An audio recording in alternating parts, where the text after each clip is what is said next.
মেয়েদের আবদার পিৎজা বানাতে হবে। তো বাড়িতে সব জিনিস অ্যাভেলেবেল ছিল না, তাও বায়না করতেই হবে। তো যা ছিল সেটা দিয়েই বানিয়েছি।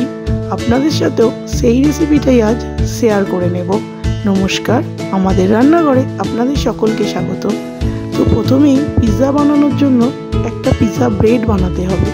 এর জন্য প্রথমেই নিয়ে নিলাম 2 কাপ ময়দা মেজারিং কাপের, আর দিয়েছি 3 চামচ মতন আমুল দুধ, দিয়েছি চা চামচের 1 চামচের ওই 1.5 ভাগ মতন ইস্ট, তাতে দিয়েছি চা চামচের 4 ভাগের 1.5 ভাগ বেকিং পাউডার, তার থেকে কম বেকিং সোডা, আর দিয়েছি পরিমাণ মতো চিনি আর নুন। এবার 2 চামচ মতন সাদা তেল ময়ানে দিয়ে ভালো করে মিশিয়ে নেব। মেশানো হয়ে গেলে এবার একটু দই হলে ভালো হতো, তো দইটাও ছিল না, তো সেই জন্য আমি ঈষৎ উষ্ণ দুধের মধ্যে একটু ভিনিগার দিয়ে একটু দই পেতে নিয়েছিলাম। তো সেটা দিয়েই অল্প অল্প করে দিয়ে একটা সফট ডো রেডি করে নেব।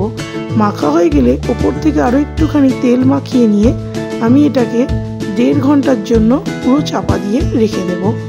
1.5 থেকে 2 ঘন্টা পর ঢাকনাটা খুলে ময়দাটা আরও একটু ঠেসে নিয়ে আমি ওটা থেকে ছোট ছোট লেচি কেটে নিয়েছি। আগে আমি ব্রেডটা বানিয়ে রেখে দিয়েছিলাম, যেহেতু সময় কম ছিল, তো আমি এই ব্রেডটা দুপুরবেলায় রেডি করে রেখে দিয়েছিলাম, আর সন্ধেবেলা পিৎজাটাকে তৈরি করেছিলাম। তো এইভাবে ময়দা দিয়ে বেলে কাঁটা চামচ দিয়ে একটু ওগুলো ওপর থেকে একটু কাঁটা চামচটাকে ঢুকিয়ে ওটা একটু তৈরি করে নিয়েছিলাম। তো ব্রেডগুলো আমার তৈরি করা হয়ে গেছে। এবার পিৎজাটা স্টাফিংসগুলো দিয়ে রেডি করবার পালা। তো একটা মাইক্রোওভেন প্লেটে আমি একটু বাটার মাখিয়ে নিয়েছি, নিয়ে নিলাম একটা ব্রেড, ওপরে দিয়ে দিলাম টমেটো কেচাপ, যেহেতু আমি পিৎজা সসটাও বাড়িতে রেডি করতে পারিনি, আর দিলাম ওপর থেকে স্লাইস করে কাটা টমেটো, দিয়ে দিয়েছি একটু রসুন কুচি, পেঁয়াজের স্লাইস, দিয়েছি অরিগ্যানো, চিলি ফ্লেক্স।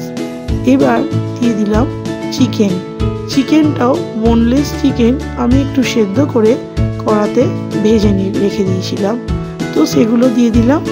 আর দিয়ে দিলাম এতে চিজটাকে ভালো করে গ্রেট করে দিয়ে দিয়েছি। এটায় ক্যাপসিকাম দিলেই সব থেকে ভালো টেস্ট হয়। তো এই যে বললাম, ক্যাপসিকামও ছিল না, সব জিনিস অ্যাভেলেবেল ছিল না বাড়িতে, তো এইভাবেই বানিয়েছি। কাঁচা হাতে বানিয়েছি। কেমন হয়েছে রেসিপিটা অবশ্যই আমাকে কমেন্টস করে জানাবেন।